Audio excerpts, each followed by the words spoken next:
This is Technically Legal, a podcast about legal technology, innovation in the legal industry, and the impact tech is having on the law. I'm Chad Main, the founder of legal services company Percipient, and on today's show, I'm having a conversation with Andrea Muttoni. He's the president of the Story Foundation, which is behind the Story Protocol.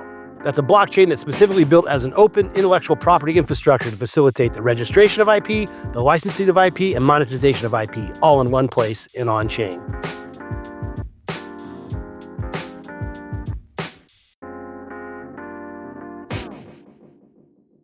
I open every podcast with a tagline that the show is about legal tech, innovation in the legal industry, and the impact tech is having on the law. Today's show is about the latter, and I'm really excited about it, the impact tech is having on the law. In this episode, I'm having a conversation with Andrea Muttoni. He's the president of the Story Foundation, which is behind the Story Protocol. That's a blockchain that's specifically built as an infrastructure to protect IP rights. So it facilitates the registration of IP, the licensing of IP, and the monetization of intellectual property, all in one place and on-chain. As we're going to hear, just a couple weeks ago, Story announced an effort called Poseidon. It was launched on the Story Protocol, and it's a way for owners of data that AI companies need to train their models can go and license that data, and the owners of that data can get paid. Andrea has a pretty cool story about how he got into the crypto world. He's going to tell us how he went from bedroom hip-hop producer to self-taught computer programmer, and then he became a project manager at one of the biggest tech companies in the world, none other than Amazon. We'll also hear how his curiosity led him to dabble into the world of crypto and ultimately got him a job at the blockchain entertainment company, Dapper Labs. As mentioned, he's now the president of the Story Foundation, which, as also mentioned, is trying to solve a fundamental problem in the internet age. How can we protect and monetize IP? Andrea is going to talk about concepts like the programmable IP license, and he's going to explain how Story is trying to tackle questions like whether using blockchain can really untangle the complexities of copyright and fair use in a world of AI-generated content. And he's also going to explain how Story's on a mission to build the foundational infrastructure for the next generation of creators, which obviously they're going to be creating a lot of stuff with artificial intelligence. So it's not surprising Andrea's path leading to Story. As he tells it, combining tech and creativity is always something that has intrigued him. A little known fact is that I used to be a bedroom producer. Okay. So in high school, I would produce music, mostly hip hop, but all genres, whether it was improvised piano or instrumentals. So music mainly. That's cool. Yeah, that's cool. So when and how do you get into computers and technology and coding and development and all that?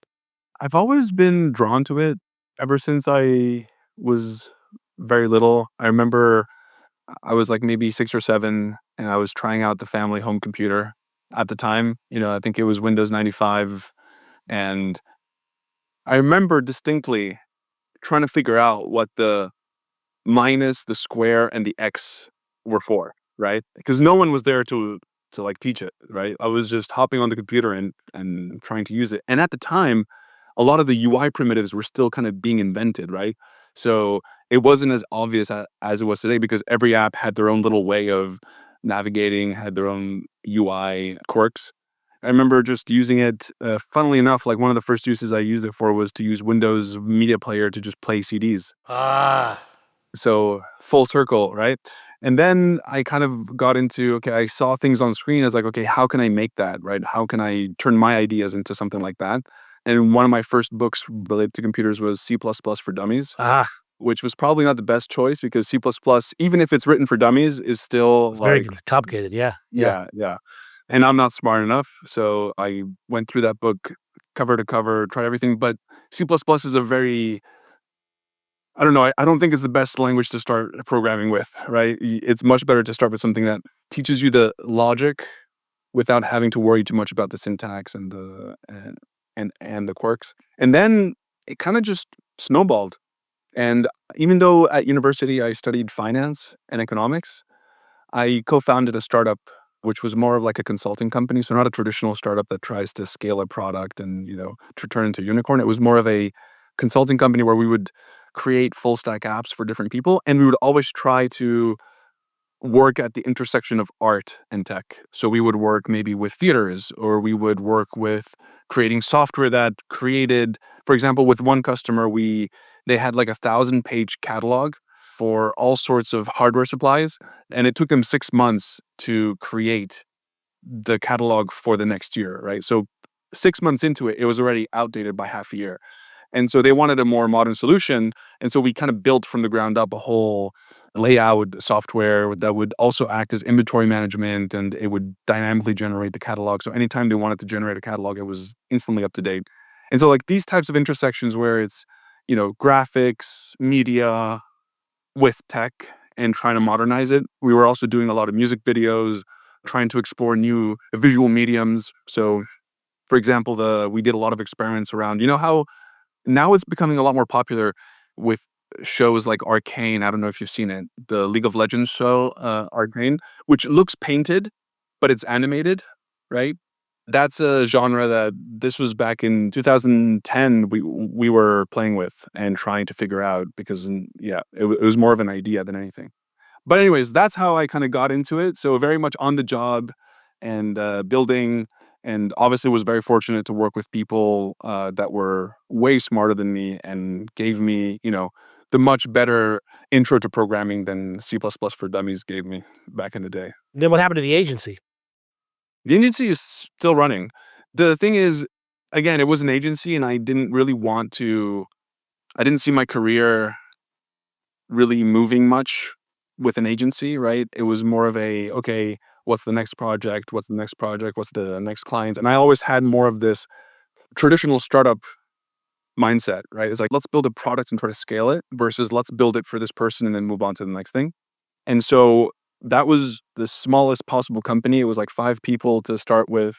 And in those types of companies, you do everything, right? I was doing BD, I was coding, I was doing visual, UI design, UX design. And I'm like, okay, I've seen the smallest company in the world, or almost. Let's try the The biggest company in biggest. the world. So you end up at Amazon and you're working on stuff like Kindle and Alexa. How do you make that jump and why? I mean, if you're used to this small type of company, like why do you want to go to literally the other extreme? Like there's no middle ground. It's the classic case of the butterfly effect. So I was scrolling Facebook one day, and at the time, as I mentioned, I created this startup when I was studying at university. And so I was scrolling Facebook and my statistics professor said, "Hey, if anyone's looking for an internship at Amazon, just send me your CV." And I was like, "Okay, I'll send the CV, like I'll try it out." I sent her the CV and then that led to, interviews, and that led to and all of the knowledge that I had with the startup really applied there because I was initially working at Kindle and they had so much automation that they needed to do, and no one was actually doing it. You would think that Amazon would spend a lot of time working on automation, but all of the BD and vendor management and publisher relations side was very manual, very based on Excel sheets with millions of rows. So gigabytes of files where you had to every day, every month, every season create deals for every Kindle book. And so I created tools to automate all of that, and then that got noticed in the European headquarters in Luxembourg, so I moved to Luxembourg, then became a product manager, and it just kind of evolved from there. I was like, "Oh, I'll start with an internship just to see how a big company works." And then I was like, "Okay, I'll just stay a year or 2 just to, really see how a company works, not just as an internship." And then it turned into 7 years because I kept changing role, I kept changing country, and it always felt a bit like a new company. Felt like a new company. Did it feel in any way like a small company within a big organization? Did it have some of the same attributes as the smaller startup you're working in, the agency? Yes and no. I think when you're at an agency, you're fighting for your very existence, right? Every day is like, "Okay, how can we make this work? How can we get the next client? How can we" It's always an existential crisis, and at Amazon, that stress is replaced with the frustration of working in a mega corporation.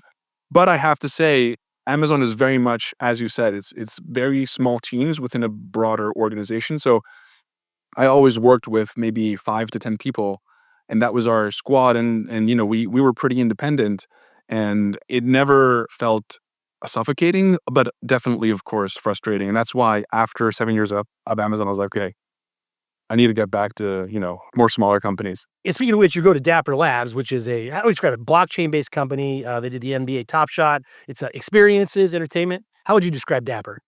I was working at Amazon, and a recruiter reached out to me from Dapper Labs, and initially, I was like, "Okay, I'm still skeptical of this crypto thing." I had coincidentally started a side project, that helps you compare different cryptocurrencies and put them in relation with respect to. So you were curious. I mean, you were skeptical, but you were curious. You're already thinking about it. Yes, I was skeptical, curious, and I was like, okay.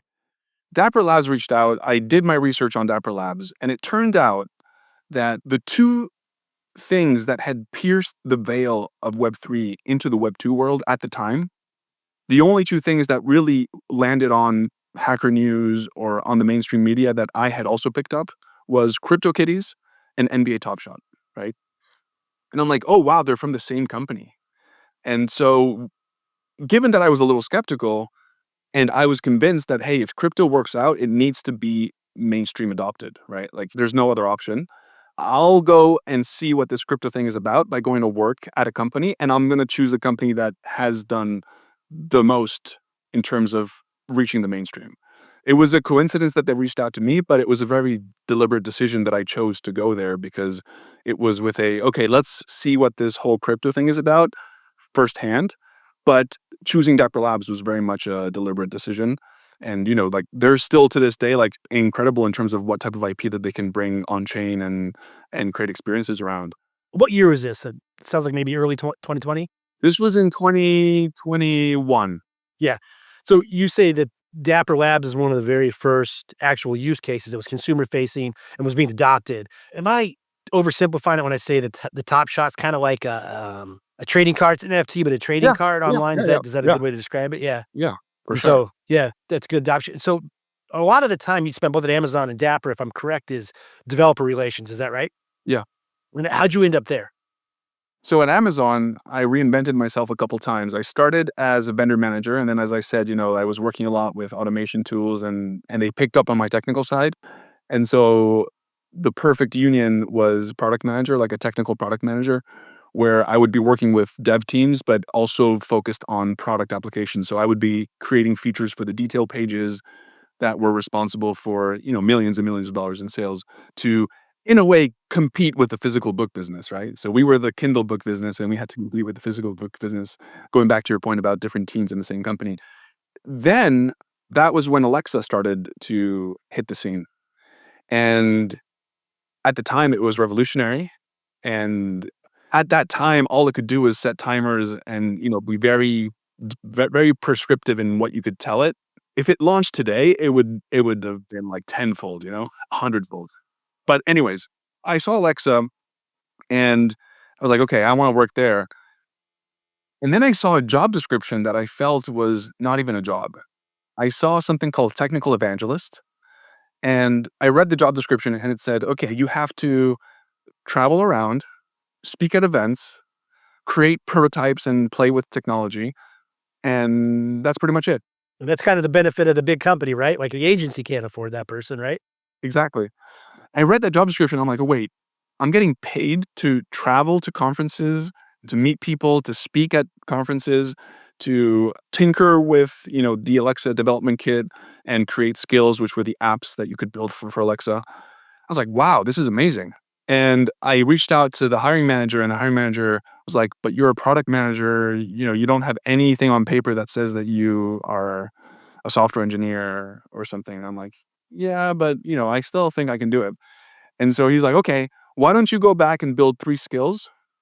And once you're done, we can talk. And so that weekend, I built 3 random skills. One of them was you could set your location and ask Alexa what planes were in the sky, and it would look Oh, in cool. your location and tell you what planes were around you. And 2 other ones, one was like a food recipe app, and the other one was something else. And then I sent them to I didn't send them because you can't really send the skills, but I told him, "Hey, I'm ready," and I demoed them to him, and he's like, "Okay, oh, we can do the interview now." And then I did the interview, and then that was, 4 years later, I was, leading the developer relations because technical evangelism and developer relations are pretty much the same thing, right? Different companies call it different things, but the core business is how do we grow the developer base building on that stack? Let's go to story. Like the whole reason we're here. Here's the story there for the story. You start and develop relations at story, correct? Yes. How do you get from Dapper to story? Not the recruiter, but the hiring manager at Dapper Labs. Soon after I joined Dapper, he left and he went to do something else. And then he was one of the very first employees at Story. And as soon as they needed to, focus on building the developer community, I was the first person he reached out to, and then I joined. So I talked to the founders, I talked to obviously my ex-hiring manager, talked to other team members, and I just really liked the vision. I thought it was a very applicable and concrete use case for blockchain. Obviously, the monetary use case for blockchain has been proven, and it's undisputed, right? Other applications, I think, always have some sources of potential dispute. Like, okay, you don't really need to use blockchain as a database if you're building a game, right? Just use a normal database. There are some aspects of a game that could be stored on blockchain. And this is where my original crypto skeptic comes in, right? From 2021 to 2022, everyone was trying to shove everything onto Web3 just because it was the hot thing, a bit like how everyone is AI-ifying everything. And that's just not right. There's different techs for different use cases, and I think blockchain should be one layer of the stack of any application where you want immutability, where you want persistence, where you want permissionless participation, right? So everyone can join, but not just anyone, right? And I think that's where blockchain shines. So explain what Story is. Story is a blockchain to protect and record IP assets. How does it work? What is it? So Story is the world's IP blockchain, right? And the reason it exists is because whenever anyone thinks of IP today, and I know that this is the technically legal podcast, so I'm sure that a lot of people listening are very well versed with IP. But if you talk to the 99.999% of people in the world that are not well versed with IP, they'll think of something complex, something that requires a lot of paper, a lot of legal meetings, and government interactions, right? And very expensive. And so we wanted to change that. We're not trying to replace the legal system. We're just trying to add a layer on top of it to make it more liquid, to make it easy to participate for everyone, and to make it easy for IP to be used and remixed and rightfully attributed across the internet, because the internet is exploding in content, especially with AI now, right? There's a bazillion gigabytes of data being created every day, and all of that content is mainly images, audio, content that would traditionally be copyrightable content, but there's AI in the mix now, and that content is coming from sources that are themselves IP to, all of the data that's been trained on, all of the prior art and images that have been used for training, for example, image models, that is all IP as well. And I know that right now we're in the very middle of a fair use debacle where I don't want to get too much into that side of the debate, but we are in a gold rush time when it comes to data, right? And if you read the WIPO report, they recently came out with that it's estimated that intangible assets are worth $80 trillion. So it's one of the, if not the largest, probably one of the largest asset classes there is. Going back to your point that the use case for cryptocurrency, for money, undisputable for blockchain. But right where you just said, and this is, I think, this reason, one of the reasons stories exist is IP rights is just another type of currency, right? So it's not that dissimilar to using the blockchain to trade that. That's kind of the whole idea behind it, right? Exactly. And if you think about it, the reason why IP exists is for two reasons. One is the defensive aspect, which is I want to register it so that I can prove that I created it before someone else, right? And that is the defensive approach. And a blockchain is an immutable ledger that anyone can write to. And so by registering your IP on an immutable database, you're kind of having that for free instead of having to send a package with your CD to yourself so that you can prove that you sent it at a certain date, right? Which was the old way of doing it. And copyright is very peculiar in the sense that copyright is inherent to whatever work is created. So you don't need to register your work at a copyright office for you to have copyright over whether it's your voice, whether it's your drawing, whether it's your content. And so when you register it on Story, you're giving yourself more proof, more evidence, more security around, okay, this was what I created, and here's how I can prove it. But this is only the defensive view, which I think is important, but not that exciting, right? What's really exciting is on Story, you don't just register IP. We worked with a very big legal firm to develop the programmable IP license, which we call the PIL, PIL. And that license is a standard universal, in a way, license where every parameter is customizable. So when you register your IP on Story, you can configure the parameters of that license, and we make it super easy to do with just a few clicks. So you don't need to be a lawyer to like personalize your license, right? You can choose, for example, hey, can this be used commercially? Do people have to give you attribution? How much does it cost to mint a license or to obtain a license for your work? And then you set those terms, and then this is where it gets really exciting. Anyone else that wants to use your IP, you don't need to have a meeting. They don't have to scramble around and ask contacts for introductions to the, to who knows someone who knows you. They can just go to your IP and read the license terms and just click get a license, and they can get a license. And so it makes it so much easier for anyone else to use your IP legally according to your terms rather than just copying it and asking for forgiveness later.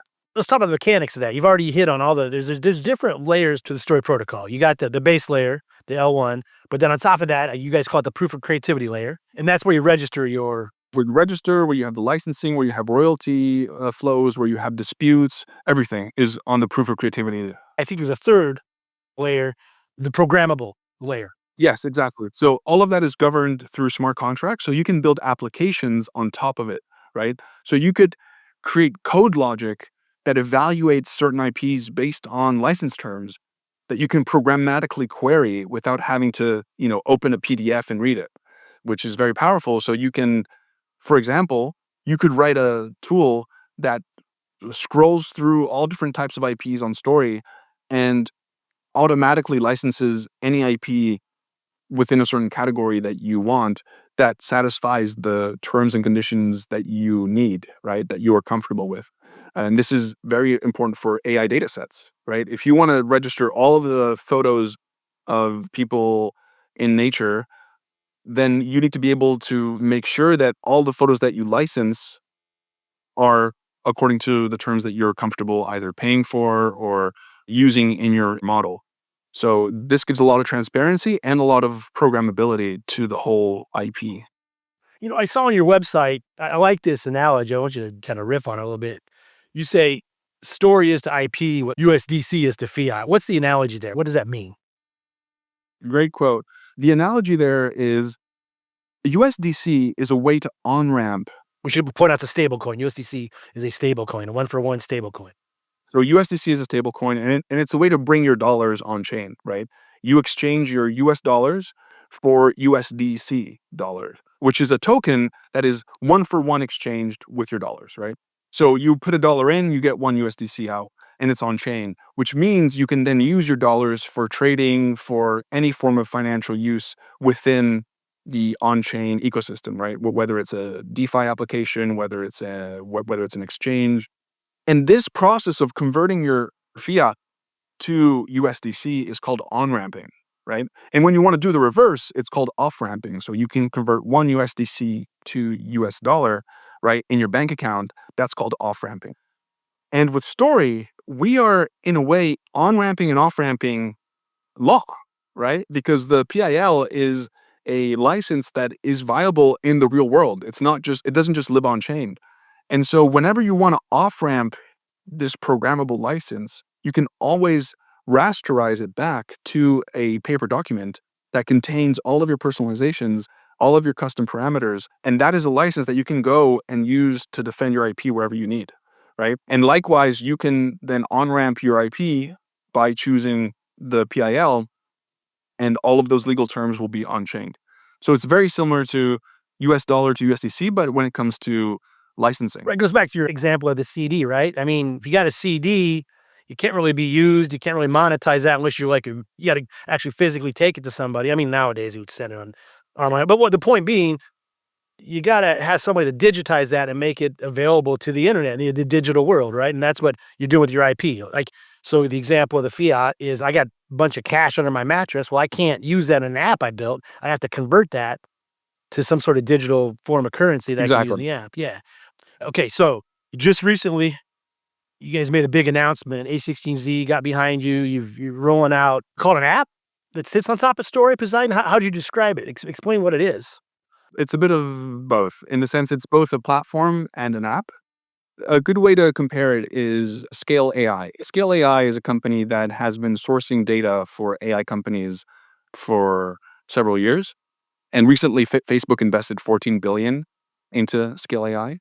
Just to give you an idea of the scale of Scale AI and the need that they're addressing.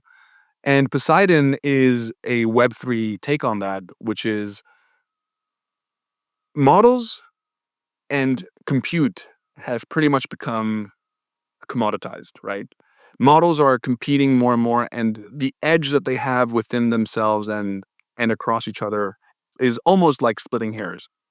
Compute, definitely we have a dominating company, but AMD is catching up fast, and it's not really a massive bottleneck anymore. There's already these massive data centers with hundreds of thousands, if not millions of GPUs that are, training constantly. So the real third frontier that has not been commoditized yet is data, right? That is the ultimate scarce asset. It is the fossil fuel of AI. And the reason being is a model is only as good as the data that it can ingest, right? Maybe it'll take a bit longer if there's a little GPUs, and maybe a different algorithm will be slightly slower or faster, but without the right data, it's not going to be good. And so the internet has been crawled, right? Let's not kid ourselves. Everything that's on the internet has been ingested by these massive models. And whether they tell you that it has or not is not really They did it without paying anybody, basically. exactly. They did it before anyone was realizing it. And now it's too late to say go back, right? And so that's why they're facing several lawsuits with the companies that are big enough to take them on, like the New York Times, like Reddit, and independent creators are kind of left stranded, right? Like they're, oh, okay, I can't really do anything. And because like back then you weren't really even thinking that, hey, this was happening, right? Like, okay, so someone is training on my data, and now anyone can ask a model to generate exactly in my style an image, like the Studio Ghibli that we saw, the Studio Ghibli craze. And so now that the internet has been crawled, what's really left when it comes to data is real world data. And this is where Poseidon really wants to focus on real world data. So being a platform where we can source real world data, and by real world data, I mean whether it's video recordings of everyday tasks, whether it's sensor data, whether it's audio data of people speaking, real world data that is used to train real world models like robotics, like autonomous driving. These types of companies are scrambling for any data that they can get because they need very specific data that they can't just find on the internet, right? They need thousands of hours of someone doing a very specific action, right? Of scrubbing, and they need it in every possible combination. And so this is where crypto also shines, which is aligning incentives. So through Poseidon, we can source a massive amount of data from a very fine-tuned and very specific data that then the AI companies can license and use. And all of this licensing and registration of this IP, of this data IP, will happen on Story, right? So it's a very logical symbiotic relationship. I think I saw it's called the programmable data license. It's a kind of similar concept. Instead of like registering my song on store or something, it's my data. I've got a bunch of video footage of trucks driving around or whatever. I license it. I load it on through Poseidon up to Story, and I say, look, you can use it. Here are my license terms. I'm gonna get paid via smart contract. Exactly, exactly. And the thing about data, right, is there's a gradient of what data can be considered IP and what data is not IP, right? Like facts and numbers are not really IP, but the collection and the processing and the cleaning up and the annotating and the preparing of all of that information into a data set is definitely IP, right? And everyone who contributed to that data set should be able to not only be attributed, but also receive compensation anytime that data set is used. We want to make it so that anyone who helps train AI is fairly compensated. And so it becomes a win-win relationship versus we'll take and then say sorry after, which is what's happening and what's happened in the last years. Poseidon is really taking on this massive, massive new frontier of physical real world data for physical real world AI training.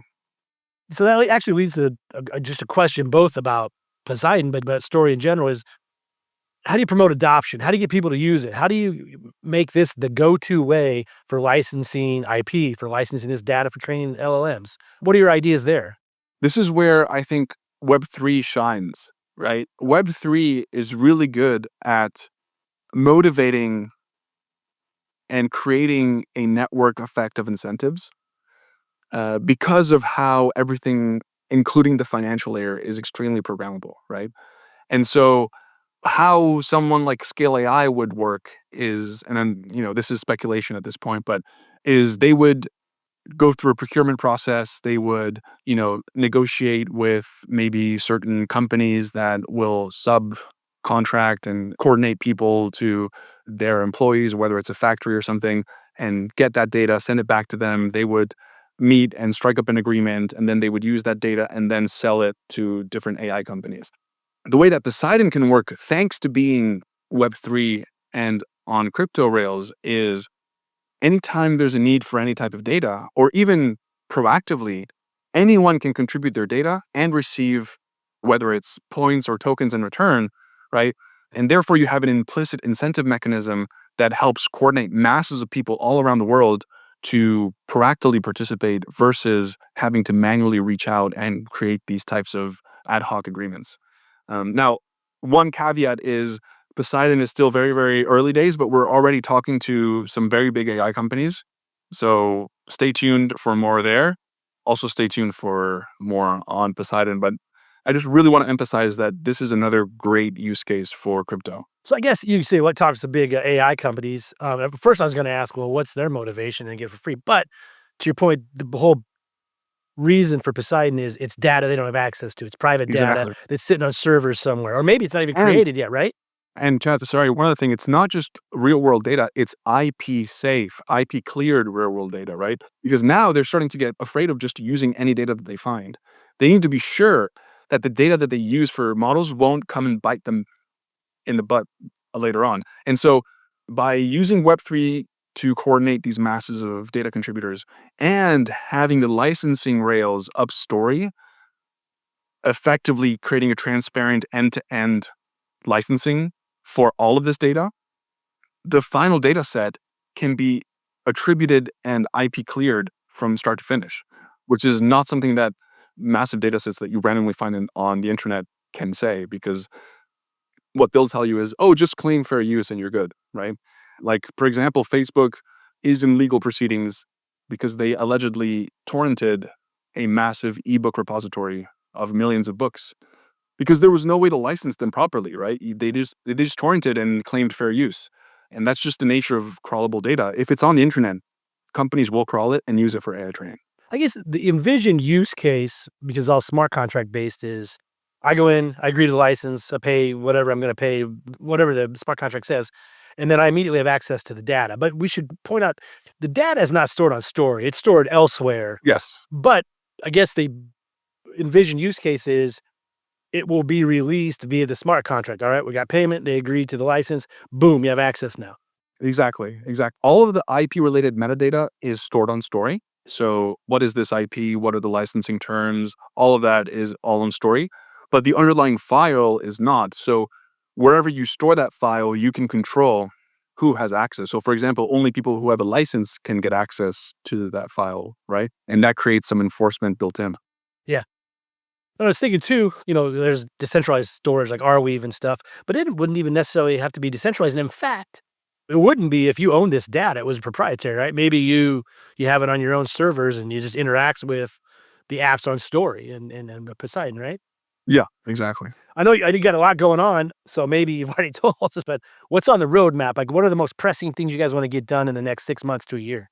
Lots of things. Obviously, Poseidon has a packed 6 months ahead. This was just the beginning. This was just the announcement, the fundraise.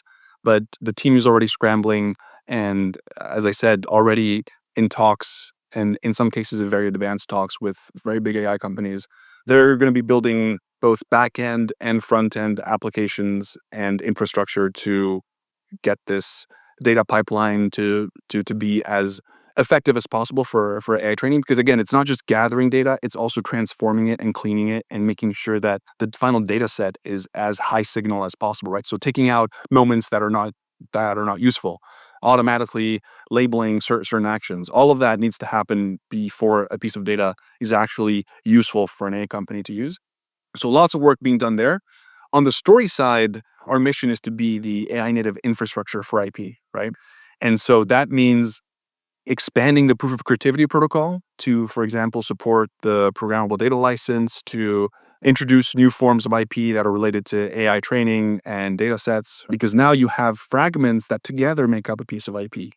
It's not just the image anymore. It's the collection of images, it's the collection of sensor data that makes an IP. So definitely continuing to expand the protocol, continuing to make the L1, the network, as performant and as possible. We have a couple innovations that we're working on that are kind of net new for the whole Web3 space that I think could be interesting research for others to take inspiration from or even copy, which will allow better Web2, Web3 interoperability and really novel ways to create this secrecy and privacy around IP without sacrificing the permissionlessness of the licensing and the participation that a blockchain enables. So yeah, more on that, but it's going to be a very packed 6 months, and maybe in 6 months we can chat again Yeah, and we definitely. Yeah, can go through all the recent developments. definitely.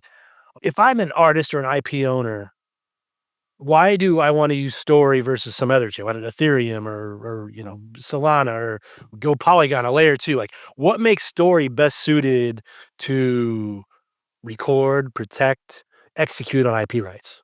That's a great question, and that's why we built Story. So you can tokenize and you can create an NFT that represents something anywhere, right, on any chain.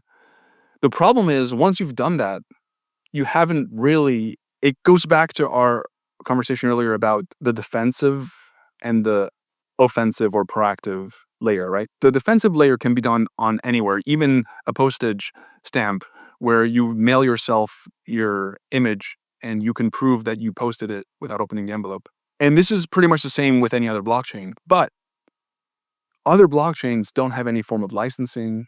The whole proof of creativity protocol that regulates not only the licensing, but the royalty rails, the disputes, all of the logic behind dealing and registering and licensing IP is all thanks to this proof of creativity protocol, which the story L1 was built around, right? We started with the protocol and then we built the network around it versus the other way around. So we actually were supposed to deploy that protocol on other blockchains, but then we realized, hey, IP is way too hierarchical. There's too many graph-like relationships. We tried to deploy it. We even tried to launch an L2 on an existing L1, but it was just not built for this type of transactions because every transaction needs to check every parent, basically every other IP that has any form of relationship with the IP that you're trying to transact on, and do all the licensing checks and do all the royalty checks before any transaction can occur. So like the whole blockchain needs to be super optimized around this use case. And this is what Story is. Andrea, thanks for coming, man. People want to learn more about Story, want to learn more about Poseidon. Where do you want to send them? Definitely go to story.foundation and or go to Poseidon.ai, which is written psdn.ai, and you can learn more about Poseidon there. And if you're a developer or inclined to look into building on Story or figuring out how it works, definitely check out docs.story.foundation, where we have tons of guides and overviews around how everything works, so you can read up. The last thing I'll say is we also have the IP portal. So portal.story.foundation, where anyone, regardless of whether you're a developer or not, and especially if you're not a developer, can go and in a couple clicks, as easily as you would upload an image to Facebook or Instagram, you can now register your content and IP and choose your licensing terms. So I would highly encourage everyone to go to the portal and register, any image that they have lying around or any drawing, just to see how easy the experience is. I'll definitely check that out. Andrea, thanks for your time, man. I appreciate it. Thank you so much for having me.